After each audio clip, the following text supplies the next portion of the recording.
Lovely morning. Welcome to our webinar. Hello, everyone. I'm just waiting for everyone to trickle in there. While we do, I will make some introductions. So I am Lucy. I'm COO here at Strive, and I'm so pleased you have chosen to spend the morning with us. I know how busy you all are, and I really appreciate you taking the time to join us today. Like I said, we're just going to wait a minute or two for everyone to join. While we're waiting, there are just a few bits worth mentioning. And actually, before I say these, I'm going to switch on the chat because I always forget. And then everyone says, I can't message. So you can all now message if you want to. And yeah, so back to what I was going to say, it's worth mentioning. We have a Q&A box for any questions, so do get them in early. People can kind of upvote any questions that you like the look of, and we'll get to those at the end. There's a Q&A session at the end of the webinar. And for those of you that are new to Strive, hello, welcome. I can see a few new faces on this call this morning. We're a survey software that we really truly believe that surveys should just be a simple, easy breezy part of your day. We live by the mantra, less faff, more feedback. So if you're struggling with your surveys at the moment, we're always open to having a chat kind of beyond this to share any expertise and answer any questions you might have. And perhaps we can show you how our software can help you with a better way of working too.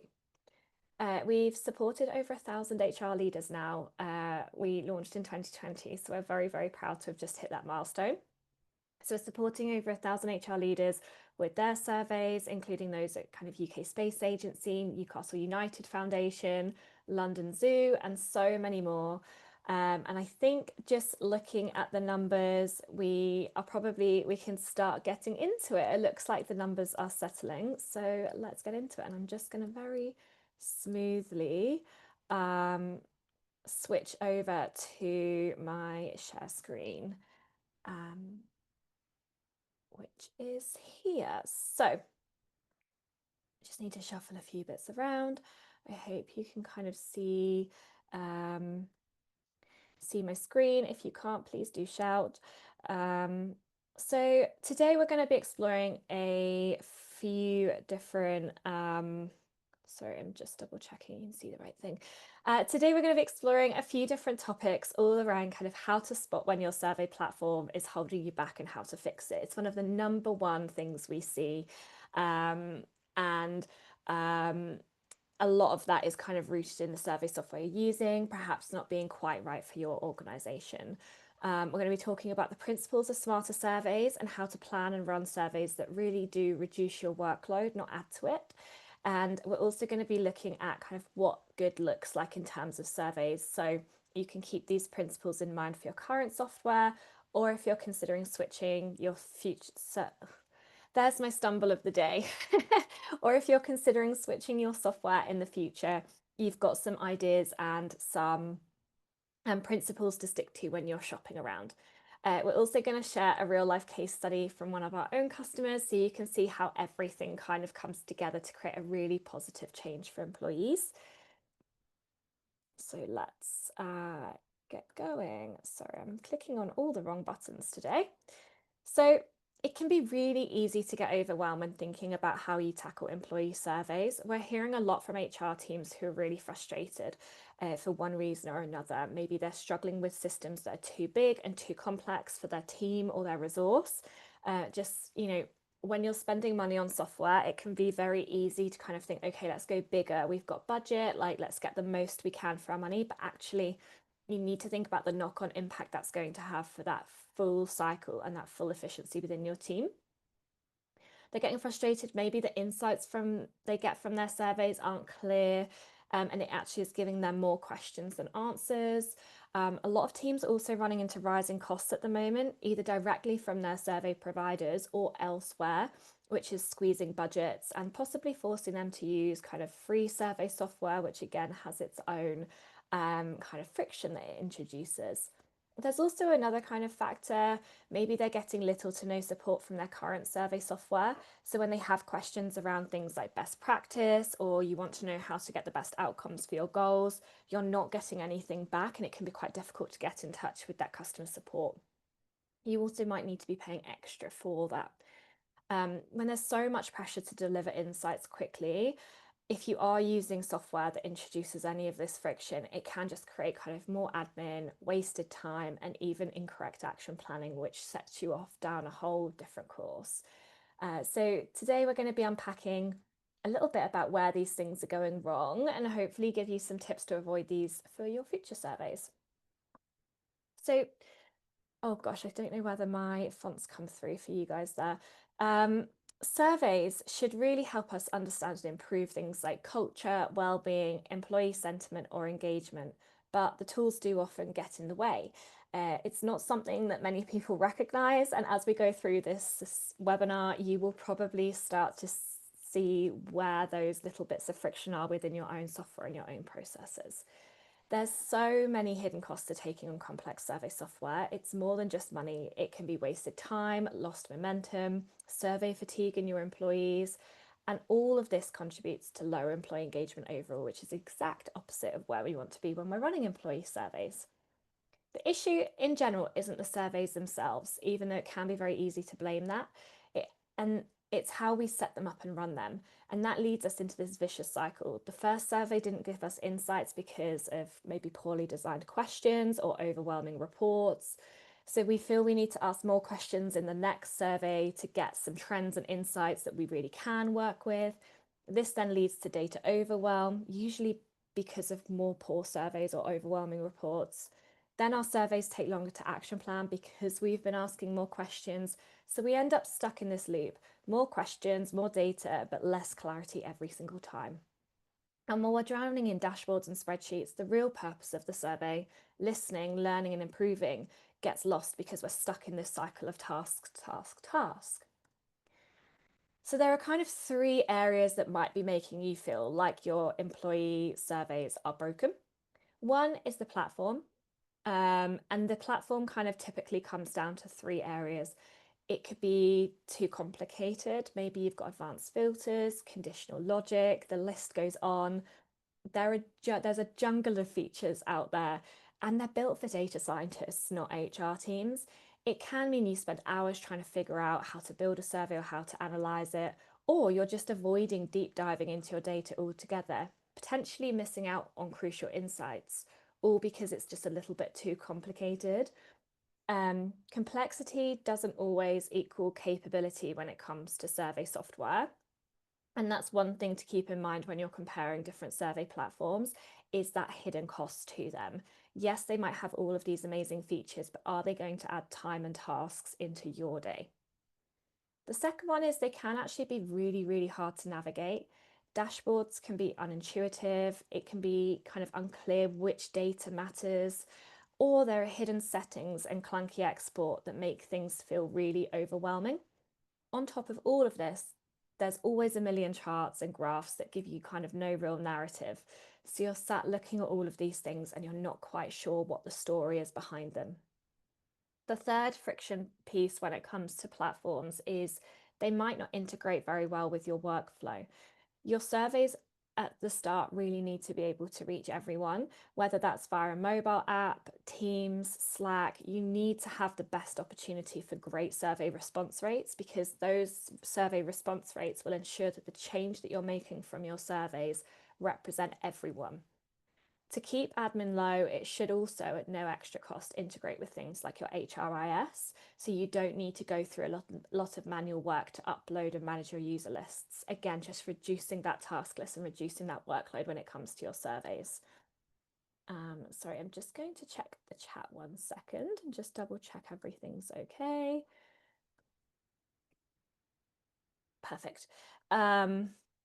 Second, kind of area that might be making you feel a little bit like your employee surveys are broken is support.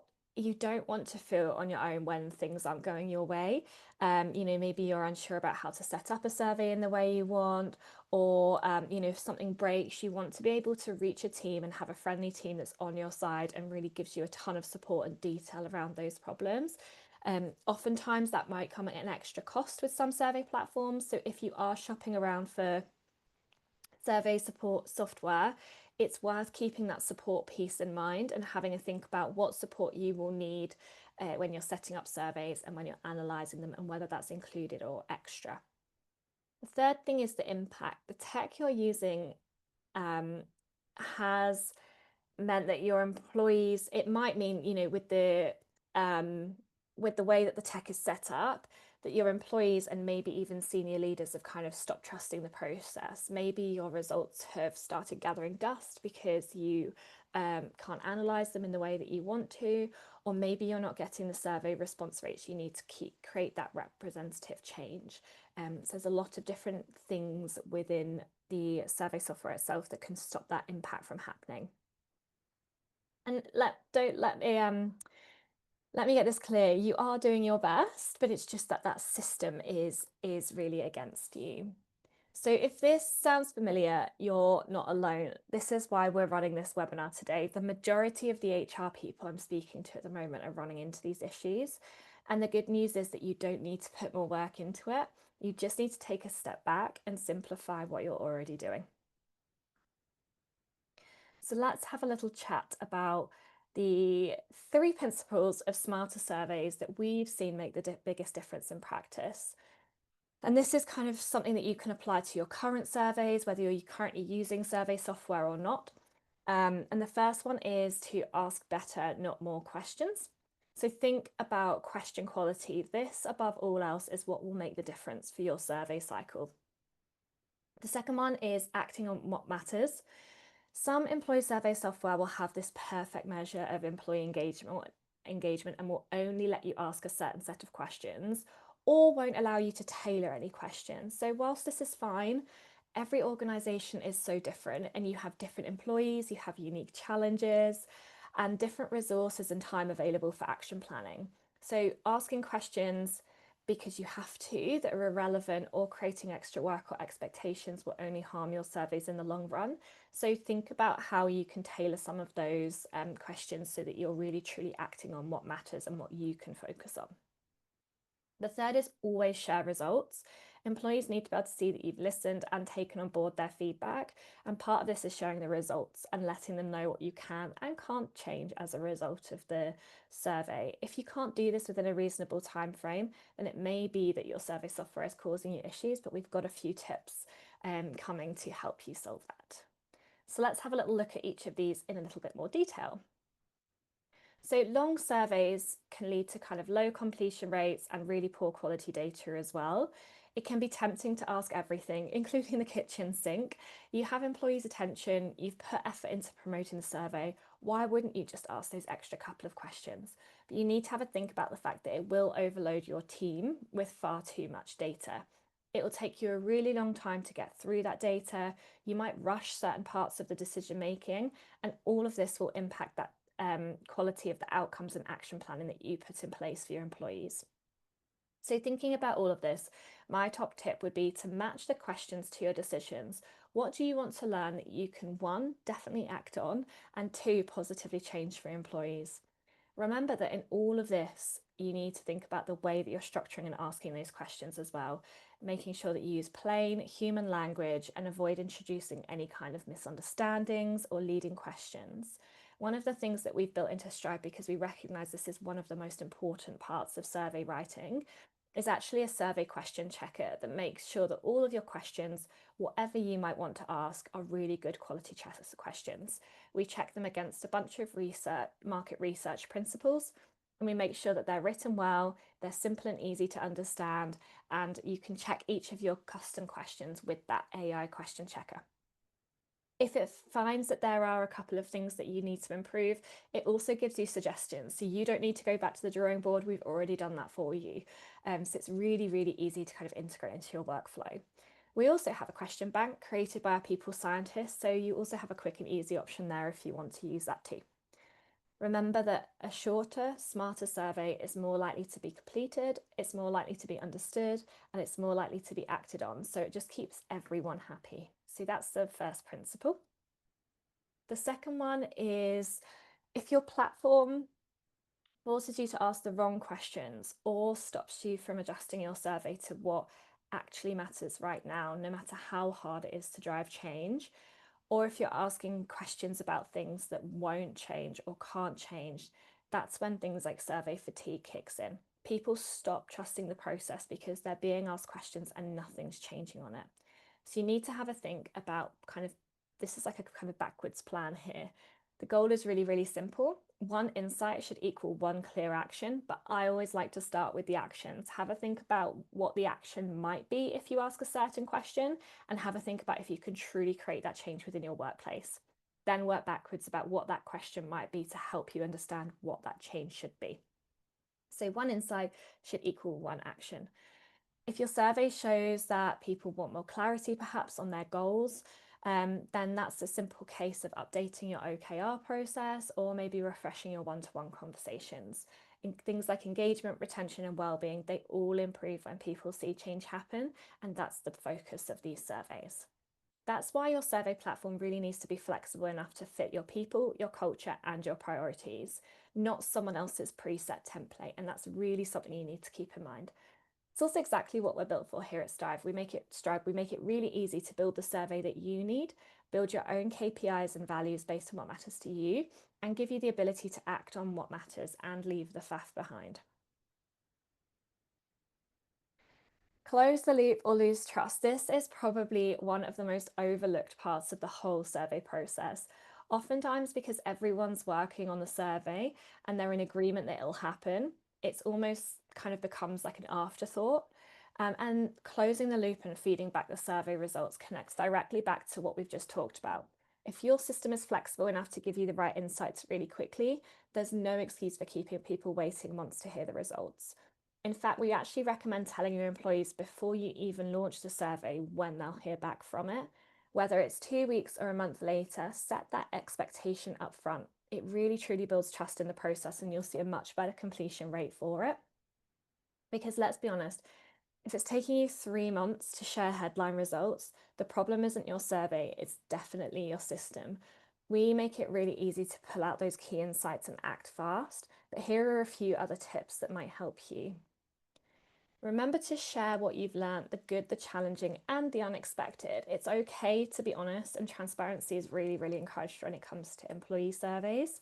It can be that if you're concerned about that time frame and making sure that you're feeding back results quickly, you just do the headlines first and then you come out with the detail later on. Be honest with employees about what will and won't change.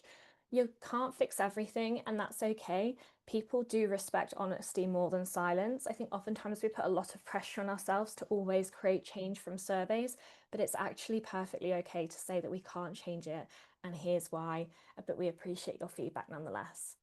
And most importantly, make sure all along the way that you're using warm human language. A very, very simple, we heard you, here's what we're doing. It goes a long way to the trust that employees will have in your survey in the future.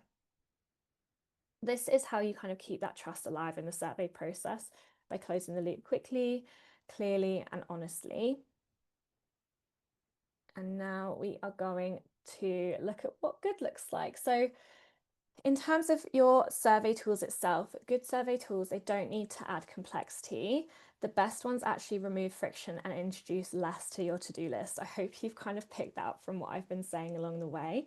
When you're looking for the right survey tool, here are a few essentials that we really recommend that you focus on. First, flexibility in the questions you ask. You should never be locked into one set of templates. Your surveys really need to reflect your culture, your language, and your goals, so you need to be able to ask your own questions. Second, clean and clear reporting. Insights that give you headlines at a glance so you're not stuck in your dashboard for hours is absolutely essential and a non-negotiable. Third, you need to have easy to share results as well. You should be able to bring in senior leaders, managers, and teams into the conversation without creating more admin for yourself. One of the things that we really pride ourselves on at Stripe is that you never need to do an Excel export or build out PowerPoint presentations. You can do and share all of your reports from within Stripe itself. Anonymity is really important and it should be a given, not an extra. The best tools are really transparent about how they protect your people's voices, and that's something we're really, really focused on here at Stripe. And finally, and this one's often overlooked, but I have mentioned it earlier in the webinar, is responsive, local to you support. A great survey platform should be backed by a team who knows your world and is there when you need them, whether that's helping you launch your first survey or advising on how to ask a tricky question. It's something that people kind of really underestimate when they're looking at buying survey software.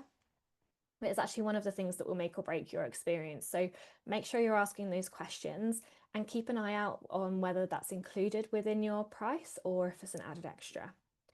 These are the things that we've built Stripe around. Our whole aim is to make surveys simpler, faster, and more meaningful for HR teams without all of that faff. So let me show you now how Stripe makes surveys easier, not harder. We're going to take a little look at kind of the survey setup, the insights, and the support. So now I am going to share my screen, and this is just going to take a little second. Apologies, because I'm working between a few different screens. Oh, let me just share. Oh, it would be lovely if these things were a bit slicker, hey? That's okay, we're here. So when you are looking at Stripe, apologies, that was the least slick I think I've ever swapped my screens around. So sorry for that. Okay, we are here. So when you first log into Stripe, the first thing you will see is this beautiful values dashboard. And this is actually built around the things that you care about most. So you can see here the core aims of kind of my people strategy over the next few months is our pay and benefits. I've got an overall employee engagement measure here. I have a leadership measure and a communication measure. And the really lovely thing about these values is they're built around you. So once you've asked your first survey, you can then tag those questions that were included in your survey into these values. You're building them up yourself based on what matters most to your team. And then it gives you that really lovely overall picture on what's going on for just those core values. So this means that you're really staying focused on what you can control and what you can improve for your employees, but also what's coming out from their feedback as areas for improvement. So it's not like kind of other survey platforms where maybe you're measuring everything because they have this perfect measure of employee engagement, because that's just going to be adding things to your to-do list that you just can't get to. This keeps you really lovely and focused and really actually focused on the areas that you can have a really big impact in. So our customers use these to measure all sorts of things. Perhaps they run an annual survey and they've noticed a couple of areas are scoring lower. What they'll do is pull those annual survey areas out into the values so that they can then focus on those for maybe a couple of quarters or maybe the next year. We also have other customers that have built out values that are a little bit more broader ranging but aligned to their company values, so they can start to see how employees are thinking and feeling around certain things like maybe teamwork or belonging. So loads of different ways that you can use this. If you're in a bigger team as well, you can actually filter these values by your team. So if you are in a slightly larger organization, you can start to drill down into key areas of the business to see how the values are performing there. Really, really lovely if you're working closely with the heads of those areas to really understand and help them improve kind of employee engagement in those areas. Next, I'm going to move on to our pulse survey kind of reports in general. So when I say pulse survey, like I was mentioning through the call, I'm just moving me out the way there. Our software is actually really, really flexible. So you can ask as many questions as you need to in a survey. And you can see that you would get this kind of report here. So at the top, you get a nice little summary of kind of when the question was asked or the survey was asked. And down the side, you have the ability to tailor things like your KPI scores. So you can see here, I've set one up. So I want to measure just the positive side of the graph. You can see here, the unhappy side of the graph and the happy side of the graph. And then we can get some kind of response rate stats here as well. The graph itself can be broken down by so many different kind of demographics. It depends on what demographics you upload into the tool.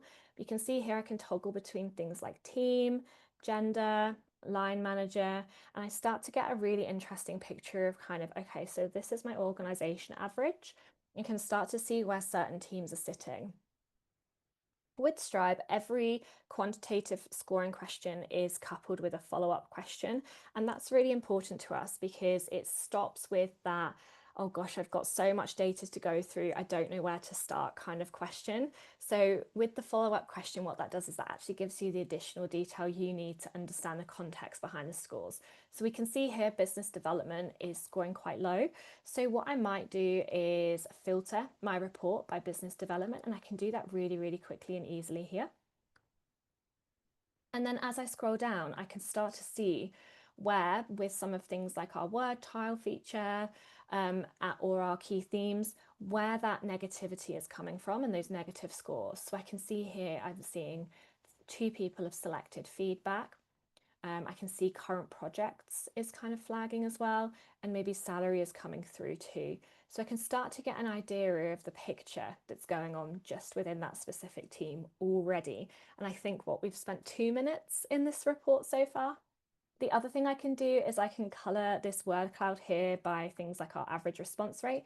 So again, I can start to see what key themes are coming through for both the positive and maybe the negative. So we're seeing salary, and I can click into these, and if anyone has left a written comment, I can see the additional detail there too. So really, really nice way of kind of getting your headlines and then being able to dig into the detail without spending hours and hours in your report. So what I'm going to do is I'm just going to unfilter that now and take it back to that full survey, because there's a couple of other features I would like to show you. So you can see that kind of word tiles have changed, and so have the word cloud. Underneath, we can get a picture of all of our comments here. So every single written comment has been left. And what you can see on the right-hand side is a reply button. Now, we understand that oftentimes employees will leave kind of shorter questions because they are a little bit concerned about things like writing style.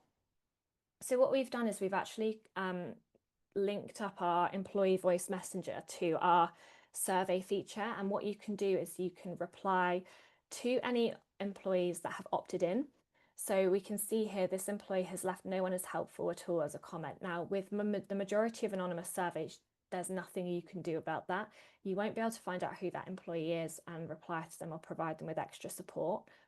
With Stripe, because this employee is opted in to receive a reply for that comment, we can actually click on that and send them a message, and that will go through Stripe, maintaining anonymity, but give them the ability to respond to you, maybe perhaps sharing more detail around no one is helpful at all. So we could send them a message to ask them kind of what do they mean, could they share some scenario if they're comfortable, and that just helps us provide that one-on-one support.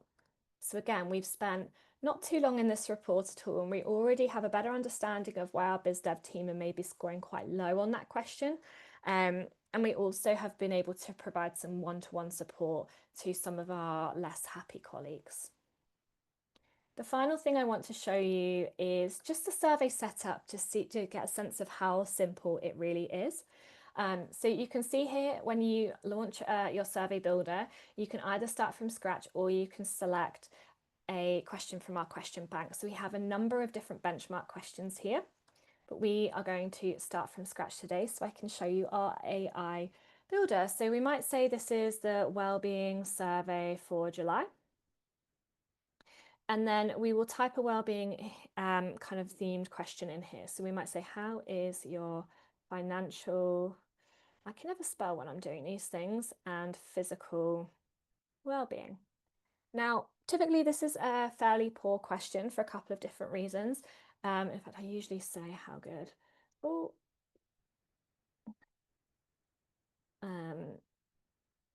first it's leading. So we're asking them how good it is. We're kind of telling them what we want them to score. And secondly, we're asking about two different areas of well-being here. We're asking about financial and physical well-being. When we get those scores back, we're not going to know if people are scoring a number 1 over here, is it because of their financial well-being or is it because of their physical well-being? So we see this is quite an extreme example, but we see this quite a lot. Maybe it's a question around I have trust and respect for the leadership team. So when they're scoring, are they scoring based on trust or are they scoring based on faith? So you've just got to have a little think about and query that, but that's actually what our question checker does. So you click on our check question and it should hopefully give us some feedback to tell us that the question might be introducing a little bit of confusion or it's asking too many things at once. So we can see here it's picked up the fact that it's addressing two different topics. And what's really nice is it's given us some suggestions below, so we don't even need to worry about thinking about it. So what we'll do is we're focusing more on financial well-being, and then we'll just change these. Apologies for my typing today, it's not great. And then where I mentioned earlier about coupling those free text questions so you get that context to the scoring, you can just set that up here really easily. So we might say, please share more detail to help us understand your score.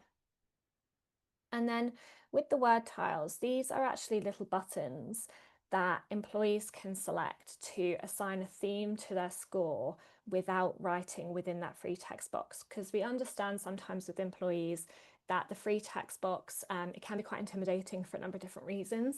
They might be worried that their writing style is going to be identified. They might be unsure of what to say, or they might just skip it thinking, oh, just, they don't need that. But these word tiles that we add, we can tailor ourselves. So again, they're really focused around your employees and your organization.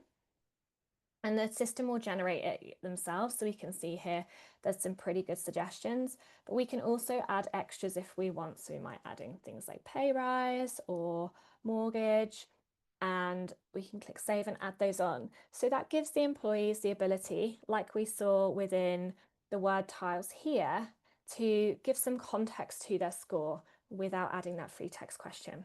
What we tend to find with these word tiles is that once they've selected a couple, they then go on to write in the free text box anyway. So it's a really, really kind of lovely way to just get them to pause and reflect on their score and then get that extra message that you need. So those are just 3 key areas of Scribe that I think kind of demonstrate those principles and give you an idea of kind of how your survey software could bring them to life to make your day a little bit easier when you're running your employee surveys. So the next thing I'm just going to do is pop back to, and hopefully smoother than I did before, just pop back to my slides. And the final part of the webinar is just to chat through our case study. So Wigan and Lee is a brilliant example of what happens when you really simplify your survey approach and focus on listening with intent. So they operate over 6 sites with 550 staff, and like many colleges, they faced real challenges staying connected during and after the pandemic. They have a highly dispersed and some deskless workforce as well. And they use Stripe to gather regular focused insights. So everything from safety concerns to preferences around hybrid working. They've also used Stripe to support kind of some of their more strategic planning as well. And crucially, they've been able to act on everything that they've heard. What really stood out when we saw and supported Stripe with Wigan and Lee College with Stripe was how they really truly were able to link feedback to practical changes and then communicate that really clearly back to their teams.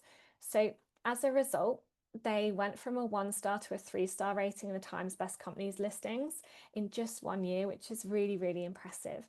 They also saw tangible impacts in a number of other areas as well. They saw a 3.7% reduction in employee attrition, a 7.5% drop in stress-related absences, and 95% retention of new starters as well. So there was a huge amount of improvements across kind of all of those key areas that are so important to HR teams to be working on.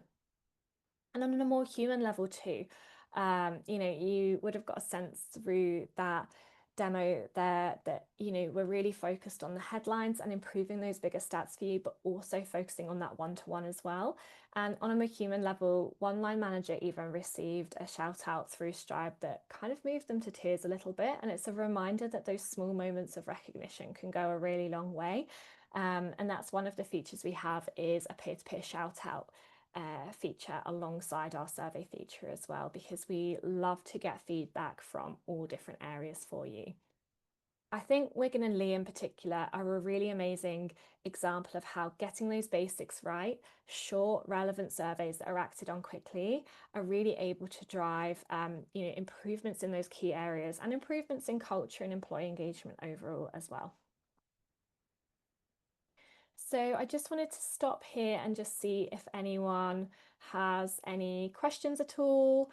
I've had a couple sent to me directly, so I will get those now, but I will just put a little shout out to the audience and just remind you that we're open for questions. So if you do have any questions around your own surveys and how they're going at the moment, or around Stripe, our case studies, or maybe some of the 3 principles we've just discussed, do get them in now. We've got maybe about 5-10 minutes of questions, so you've got plenty of time to have a think. I've got a couple here that have been sent to me. So the one we've got is, how long does it take to get up and running with Stripe? So we can actually work at your pace. It can be as quick as a couple of days if you want to get up and running. It just depends on kind of your organization, your comms plans, and how you want to kind of manage and onboard people like your managers and your employees. So as soon as you're kind of happy and you say, yep, we're ready to go with Stripe, we can get you up and running within the hour, and then we work with you to make sure that you've got a really amazing launch plan and you get some really good survey response rates as well. And that's the bit that takes a little bit of extra time. Can we migrate existing surveys or data? Yes, absolutely. If you have previous survey results, maybe from a Google Forms, a Microsoft Forms, or maybe from another kind of employee survey platform, if you have that in kind of like a spreadsheet format, we are able to import that into our system. So you'll have all of your historical data. So you'll see how those values build up. You'll be able to build those out with previous data, and you'll get that comparison internal benchmarking as well.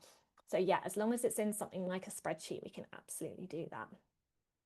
Can we customize the survey questions, or do we have to use templates? No, we do have some templates. You saw, you may have joined after, we have the kind of benchmarking templates there.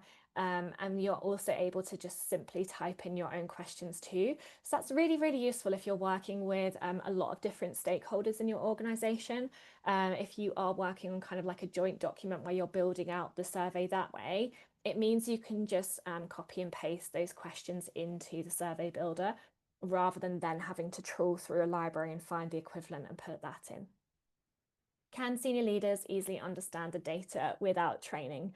Yeah, so we actually have a share feature on our reports. That means you can send a read-only report to anyone you want within your organization. It actually just generates a link, and then they can click on that link and open up exactly what you saw within the demo that I was showing you.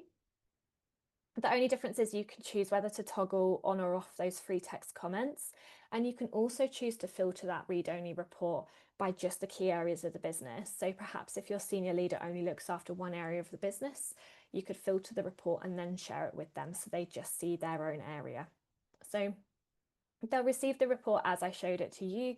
And as you can see, it's really, really easy to kind of understand and start to get that story, those headlines, and a really true picture of what's going on with your staff.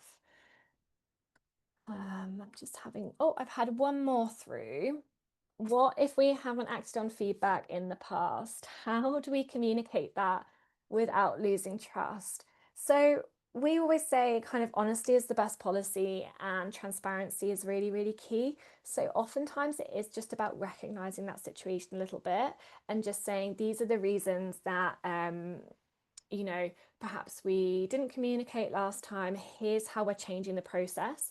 We appreciate that this, was less than ideal for some staff. We recognize that there was an unhappiness there, and this is how we're improving the process for the future. So that's a really clever way of actually showing staff that you're listening and you're acting on it, and you're kind of demonstrating that through this next survey. So hopefully they can kind of see that you're in the process of creating that change. But you really, in terms of like if there's specific pieces of feedback coming through from your survey that you can't act on, that's just about kind of saying to your staff, we're really sorry, we've had this piece of feedback through, but here are the reasons why we can't act on it. It might be at the moment, perhaps it's a budget thing, perhaps it's a time or resource thing. If it's something that's more of a longer term one that you won't be able to act on, again, it's just explaining to them why, and being really open and honest about that. Staff, if they can understand why change isn't happening, will always understand. It's just making sure that you explain it to them rather than kind of pretending that it didn't happen, and going and continuing on with that process. I'll just give it a minute in case there are any other questions coming through. I haven't seen any others come through to my inbox. Let me just double check it.